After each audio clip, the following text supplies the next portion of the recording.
আসসালামু আলাইকুম। এই ভিডিওতে আমরা হোমিওস্টেসিস নিয়ে আলোচনা করব। খুবই ইম্পর্ট্যান্ট একটা টপিক আসলে, মানে জেনারেল ফিজিওলজিতে এটা। এবং এইটার সাথে আমরা একটা টার্মে কনফিউশন করে ফেলি, সেটা হচ্ছে হেমোস্টেসিস। তো হেমোস্টেসিস যে টার্মটা আছে সেটা মেনলি হচ্ছে ব্লাড ক্লটিং রিলেটেড একটা ফ্যাক্টর। তো এটা হচ্ছে আমরা যখন ব্লাড নিয়ে জানবো তখন আমরা ইন ডিটেলস এটা নিয়ে আলোচনা করবো। সো এটা আমাদের এখন ডিসকাশনের বিষয় না, জাস্ট আমরা জেনে রাখি যে হেমোস্টেসিস আর হোমিওস্টেসিস দুইটা এক জিনিস না। হ্যাঁ, সো হোমিওস্টেসিস জিনিসটা কি? হ্যাঁ, এটা হচ্ছে আমাদের জানতে হবে। তো এটা নিয়ে জানার আগে আমরা আমাদের বডি ফ্লুইড নিয়ে একটু জানবো, যে আমাদের বডিতে কি পরিমাণ ফ্লুইড থাকে, পানীয় পদার্থ থাকে, রাইট? তো টোটাল যে বডি ফ্লুইড, আমরা যদি বলি যে আচ্ছা 70 কেজি ওজনের একজন মানুষ, মানে একজন আইডিয়াল মানুষ হিসেবে, একজন অ্যাডাল্ট মানুষ হিসেবে আমি ধরলাম একজন মানুষের ওজন 70 কেজি।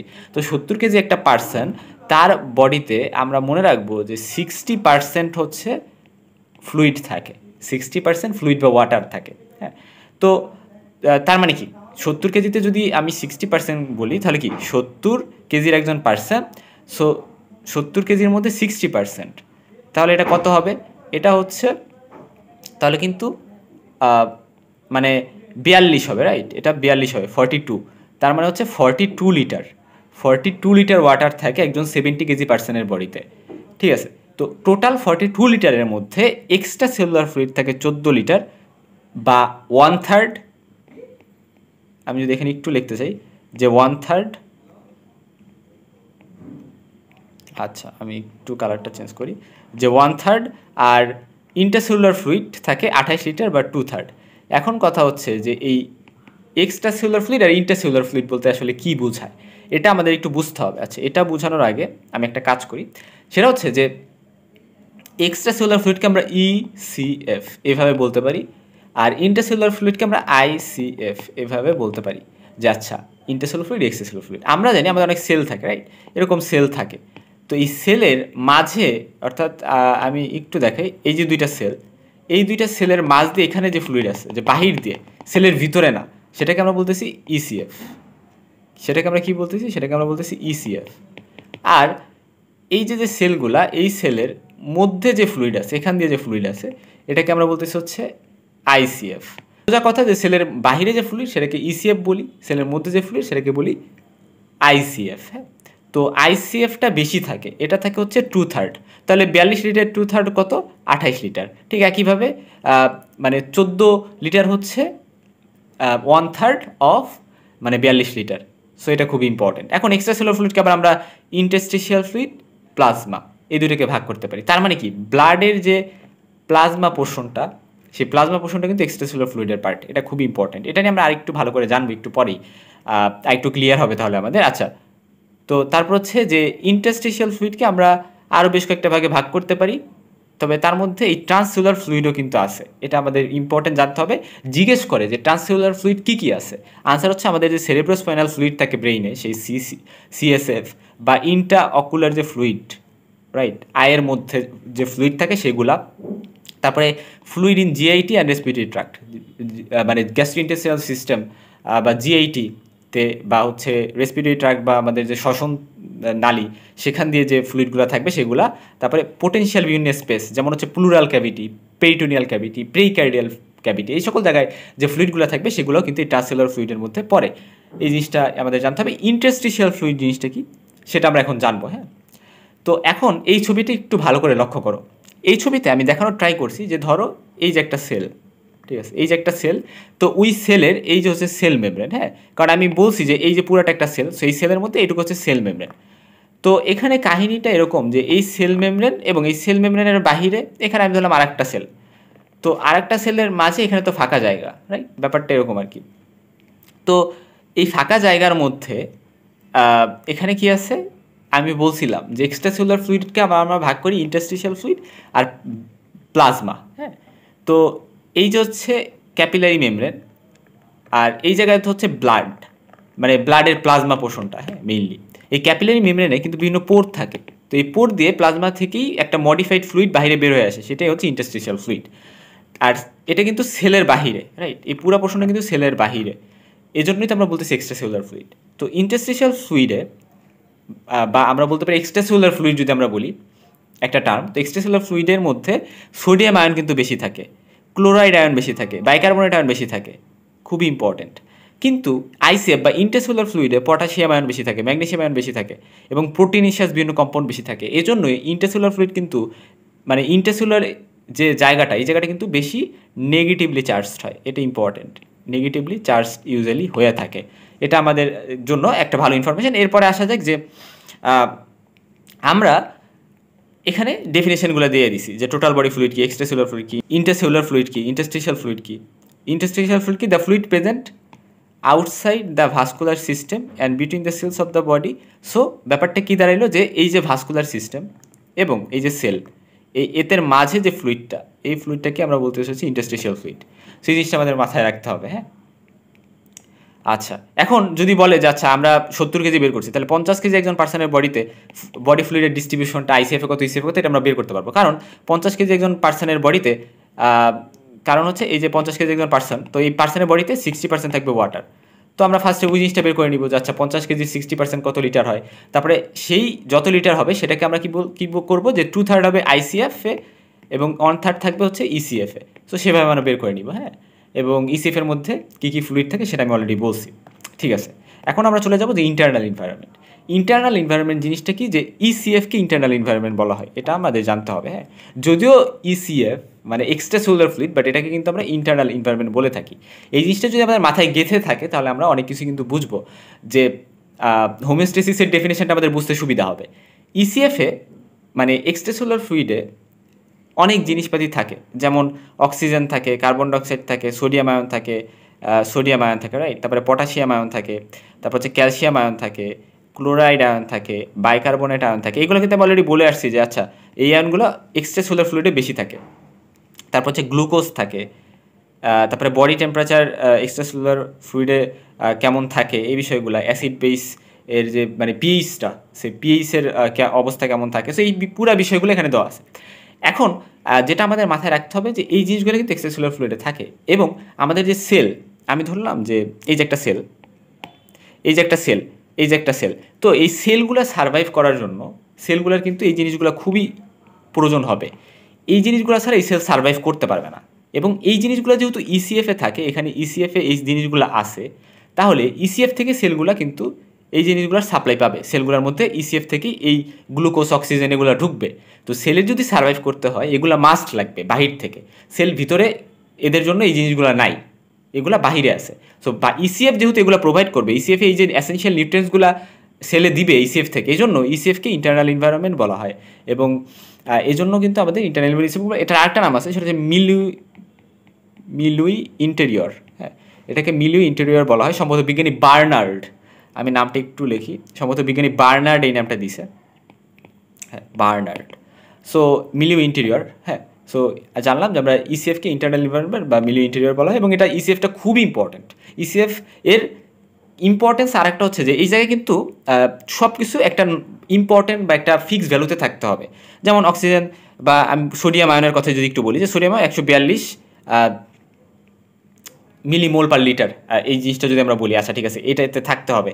এখন এটা কিন্তু এততে রাখা পসিবল না আমাদের জন্য, কারণ দেখা যায় যে এততে স্পেসিফিক একটা সংখ্যায় রাখা আমাদের জন্য পসিবল হয়ে ওঠে না। এই জন্য আমরা একটা রেঞ্জ হিসাব করি। সো ইসিএফের সবগুলো জিনিসের জন্য কিন্তু একটা রেঞ্জ থাকে, যে এই রেঞ্জের মধ্যে থাকতে হবে। আচ্ছা আমরা 40-এ রাখতে পারবো না, তাহলে আমাদের 25 থেকে 40-এর মধ্যে রাখতে হবে। আমরা পিএইচ 7.4 রাখতে পারবো না, আমাদের 3, তাহলে আমাদের 7.35 থেকে 7.45-এর মধ্যে রাখতে হবে। সো এই যে একটা রেঞ্জে আমাদের রাখতে হবে, এই রেঞ্জে রাখাটাকে আমরা বলি হচ্ছে আমরা নিয়ারলি কনস্ট্যান্ট কন্ডিশনে রাখতেছি, নিয়ারলি কনস্ট্যান্ট কন্ডিশনে। হ্যাঁ, সো এই জিনিসটা খুবই ইম্পর্টেন্ট, যে আমরা কনস্ট্যান্ট রাখতে পারতেছি না, বাট আমরা রেঞ্জে রাখার মাধ্যমে নিয়ারলি কনস্ট্যান্ট কন্ডিশনে রাখতে পারতেছি। আচ্ছা আমরা তো হয়তো 40 রাখতে পারতেছি না, আমরা 37-এ রাখতে পারতেছি।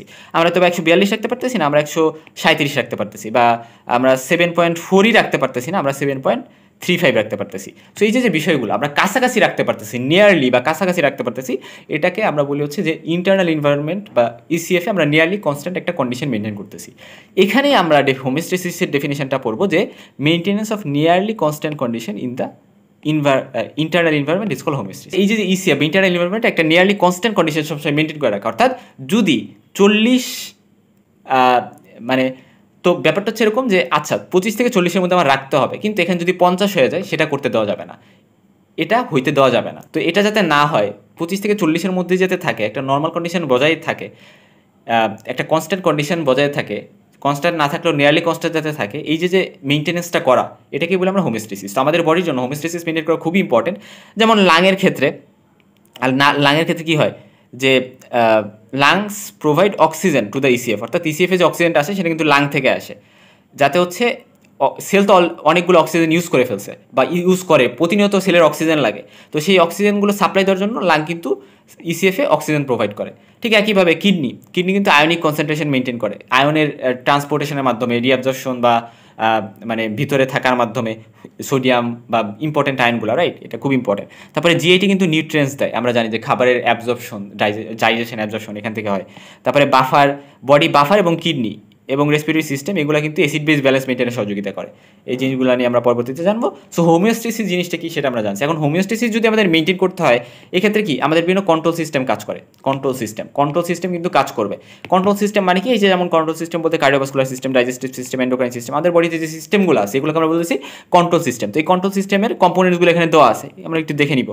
তো এই কম্পোনেন্টসগুলো আলটিমেটলি কী ফাংশন করতেছে, যেমন আমি যদি কার্ডিওভাস্কুলার সিস্টেমের কথা বলি, তাহলে এটা through out the body transport করে বিভিন্ন মানে আমাদের ইম্পর্টেন্ট ম্যাটেরিয়ালগুলো, কারণ এটা তো ব্লাড সাপ্লাই দেয়। হার্ট কী করে, হার্ট হচ্ছে পাম্প করার মাধ্যমে ব্লাড সাপ্লাই দেয় এবং ব্লাডের মাধ্যমে যত নিউট্রিয়েন্টস আছে সেটা সারা বডিতে পৌঁছায় দেয়। ডাইজেস্টিভ সিস্টেম কী করে, এটা হচ্ছে মানে নিউট্রিয়েন্টস যেগুলো আছে এগুলোকে আমাদের বডির জন্য, মানে খাবার আমি খাইলাম সেটা তো নিউট্রিয়েন্টস দিবে না, সেটাকে ভাঙতে হবে, ভাইঙ্গা চুইরা সেটা থেকে নিউট্রিয়েন্টস কালেক্ট করতে হবে। এই জিনিসটা করে আমাদের ডাইজেস্টিভ সিস্টেম। এন্ডোক্রাইন সিস্টেম কিন্তু বডি ফাংশনকে কোঅর্ডিনেট করে বিভিন্ন রেগুলেটরি মলিকিউলস বা হরমোন সিক্রেশনের মাধ্যমে। তারপরে ইন্টিগুমেন্টারি সিস্টেম, এটা স্কিনে থাকে। হ্যাঁ, এটা অনেক সময় ধরতে পারে যে ইন্টিগুমেন্টারি সিস্টেম বলতে কী বোঝে, এই সিস্টেমটা আমরা নামই শুনিনি। এটা স্কিনে থাকে এবং এটা হচ্ছে এক্সটার্নাল এনভায়রনমেন্ট থেকে বডিকে প্রোটেকশন দেয়। সেরকম সব সিস্টেমগুলো আমরা একটু চোখ বুলাই নেব আমাদের বই থেকে। হ্যাঁ, যে এরকম বিভিন্ন কন্ট্রোল সিস্টেম আছে এবং এই কন্ট্রোল সিস্টেমের মাধ্যমে আমাদের বডি কী করে, আমাদের বডি হচ্ছে 3টা মেকানিজমের মাধ্যমে, একটা হচ্ছে পজিটিভ ফিডব্যাক, একটা নেগেটিভ ফিডব্যাক এবং আরেকটা হচ্ছে অ্যাডাপটিভ কন্ট্রোল মেকানিজম। এই 3টা মাধ্যমে হচ্ছে কন্ট্রোল সিস্টেম হচ্ছে কাজ করে। তো নর্মালি আমরা পজিটিভ ফিডব্যাক মেকানিজম, ঠিক আছে, পজিটিভ ফিডব্যাক এবং নেগেটিভ ফিডব্যাক এই দুইটা নিয়ে পড়াশোনা করি মেইনলি। অ্যাডাপটিভ কন্ট্রোল যে মেকানিজমটা বা যেটাকে আমরা এটা কোনো ফিডব্যাক মেকানিজম, এটাকে আমরা বলি হচ্ছে, এটাকে আমরা কী বলি, এই যে এখানে লেখা আছে যে ফিড ফরওয়ার্ড মেকানিজম আমরা বলে থাকি। এটা ফিডব্যাক না, এটা ফিড ফরওয়ার্ড। হ্যাঁ, বা এটাকে ডিলেইড নেগেটিভ ফিডব্যাক মেকানিজমও বলা হয়, এক ধরনের নেগেটিভ ফিডব্যাক। হ্যাঁ, যাক, সো এই নামগুলো আমরা জানলাম, যেটাকে অ্যাডাপটিভ কন্ট্রোল বা ফিড ফরওয়ার্ড বা ডিলেইড নেগেটিভ ফিডব্যাকও বলা হয়। ঠিক আছে, সো এই নামগুলোতে এটাকে মানে করা হয়। তো নেগেটিভ পজিটিভ ফিডব্যাক মেকানিজম নিয়ে আমরা অনেক জানবো, আমাদের ভিডিওসে আমরা এগুলো বলবো, কিন্তু অ্যাডাপটিভ কন্ট্রোল আমরা এই ভিডিওতে একটু দ্রুত জেনে ফেলি। তবে তার আগে আমি একটা কথা বলি, আমি একটা উদাহরণ দিই। আচ্ছা, উদাহরণ দেওয়ার আগে আমি এটা একটু মুছে ফেলি। হ্যাঁ, আচ্ছা, সো আমি উদাহরণটা যদি এখন দিই, উদাহরণটা হচ্ছে এরকম যে আমি ধরলাম এই পার্সনটা হচ্ছে একটা মোটর বাইক চালাচ্ছে। তো মোটর বাইক চালানোর সময় সে কী করছে, সে হচ্ছে মোটর বাইকের স্পিড বাড়াচ্ছে। তো বাড়িতে সে হচ্ছে কততে নিয়ে গেছে, সে 90-তে, আচ্ছা ঠিক আছে, সো বাড়িতে সেই স্পিডটা 90-তে নিয়ে গেছে। সো 90-তে নিয়ে যাওয়ার পরে সে হচ্ছে অ্যাক্সিডেন্ট করছে। তো অ্যাক্সিডেন্ট করে ফেলছে, ঠিক আছে। এখন যদি এমন হয় যে আচ্ছা সে অ্যাক্সিডেন্ট করছে, এখন তার ব্লিডিং হয়েছে এবং তারপরে সে ট্রিটমেন্ট নিছে, সে হয়তো বা তারপরে ব্লিডিং কমছে, ঠিক হয়েছে, ঠিক আছে, অর্থাৎ নর্মাল অবস্থায় ফিরে আসছে। এই যে বিষয়টা, যে একটা জিনিস তার ব্লিডিং বেড়ে গেছে, পরে সেই ব্লিডিংটাকে আবার আমরা কমে আনছি, এটাকে আমরা বলি নেগেটিভ ফিডব্যাক মেকানিজম। ব্লিডিং যদি বাড়ে তাহলে সেটা আরও বেড়ে গেছে, এটাকে বলি আমরা পজিটিভ ফিডব্যাক মেকানিজম। কিন্তু এমন হইলো যে পার্সনটা মানে ব্লিডিংই হইলো না, 90-তে যে সে যখন গাড়ি চালাচ্ছিল, 90-তে উঠানোর পর অ্যাক্সিডেন্ট হয়েছে, কিন্তু সে যখন স্পিড উঠাইতেছিল 70 উঠাইলো, 80 উঠাইলো, এবং 80 উঠানোর পরে সে বুঝতে পারলো যে আচ্ছা আমার আর উঠানো যাবে না, যদি উঠাই তাহলে আমার এই জিনিসটা হয়ে যাবে। সো সে আগে থেকেই একটা অ্যান্টিসিপেটরি, এই কথাটা খুবই ইম্পর্ট্যান্ট, একটা অ্যান্টিসিপেটরি বিষয় এখানে কাজ করে, যে সে আগে থেকেই বুঝতে পারছে যে আমি আরেকটু যদি উঠাই তাহলে আমার হয়তো বা একটা জিনিস হবে, তাহলে এজন্য সে হচ্ছে 80-তে উঠানোর পর আর উঠাইলো না। এই যে একটা রেসপন্স সে দিল, এটাকে আমরা বলতেছি হচ্ছে অ্যাডাপটিভ কন্ট্রোল। সে অ্যাডাপশন করে নিল, মানাই নিল। আচ্ছা, এটাকে আমরা আরেকটু ভালো করে বুঝবো 2টা এক্সাম্পলের মাধ্যমে, ঠিক আছে। 2টা এক্সাম্পল দিই আমি, খুব ভালো আমাদের লাইফের সাথে বা আমাদের বডির মেকানিজমের সাথে অ্যাসোসিয়েটেড। ফার্স্টের যে এক্সাম্পলটা সে হচ্ছে গ্যাস্ট্রিক জুস। আমরা যদি কোনো মানে ডেলিশিয়াস কোনো খাবার দেখি আমাদের সামনে, আচ্ছা খাবারটা খুবই ডেলিশিয়াস, অনেক সুস্বাদু একটা খাবার, তো খাবারটা আমাদের সামনে রাখলে দেখা যায় যে খাবারের শুধু স্মেল শুনে অথবা খাবারটা আই দিয়ে দেখে আমাদের কি হয়, আমাদের স্যালাইভেশন হয় এবং গ্যাস্ট্রিক বিভিন্ন সিক্রেশন হয়। এই যে গ্যাস্ট্রিক সিক্রেশন হচ্ছে শুধুমাত্র আমরা একটা জিনিস দেখছি, দেখার মাধ্যমে আমরা কিন্তু ফুডটা মুখে নেও নাই, বাট আমরা একটা অ্যান্টিসিপেশন করতে চাই এই খাবারটা যদি আমার মধ্যে যায় এটা অনেক ডেলিশিয়াস লাগবে। সো এই যে একটা অ্যান্টিসিপেশন, একটা প্রত্যাশা থেকেই বডির মধ্যে ফাংশন শুরু হয়ে গেছে, রেসপন্স শুরু হয়ে গেছে, এটা কিন্তু এক ধরনের অ্যাডাপটিভ কন্ট্রোল। ঠিক আছে, তারপরে একইভাবে এক্সারসাইজ। আমরা এক্সারসাইজ শুরু করব এই চিন্তাটা যখন আমাদের মাথায় কাজ করে তখন আমাদের কিন্তু টেকিকার্ডিয়া শুরু হয়ে যায়। টেকিকার্ডিয়া, তারপরে টেকিপনিয়া, অর্থাৎ হার্ট রেট বেড়ে যায়, এটাকে বলি আমরা টেকিকার্ডিয়া। আর টেকিপনিয়া মানে রেসপিরেটরি রেট বেড়ে যায়। সো এই যে টেকিপনিয়া বা টেকিকার্ডিয়া এই জিনিসগুলো হচ্ছে, এটা কিন্তু জাস্ট আমি মাইন্ডে ঢুকাইছি যে আমি এটা করবো, এই জন্যই শুরু হয়ে গেছে। হ্যাঁ, আর এই জিনিসটা খুবই ইম্পর্ট্যান্ট যে আমরা একটা জিনিস জাস্ট ভাবতেছি, সেটাতেই আমাদের এরকম রেসপন্স শুরু হয়ে গেছে। ঠিক আছে, তো এখানে আমাদের আরেকটা কথা হচ্ছে, আমাদের বইতে লেখা আছে এরকমভাবে যে অনেক সময় আমাদের বডিতে অনেক মুভমেন্টস আমরা করতে চাই, যে হুট করে আমি এখানে হাত দিলাম, এখানে আমি বাড়ি দিলাম, এখানে একটা মশা মারলাম, বা এই যে বিষয়গুলো আমি করতেছি, অনেক সময় দেখা যায় যে আমাদের মুভমেন্টস এত তাড়াতাড়ি করতে হয় যে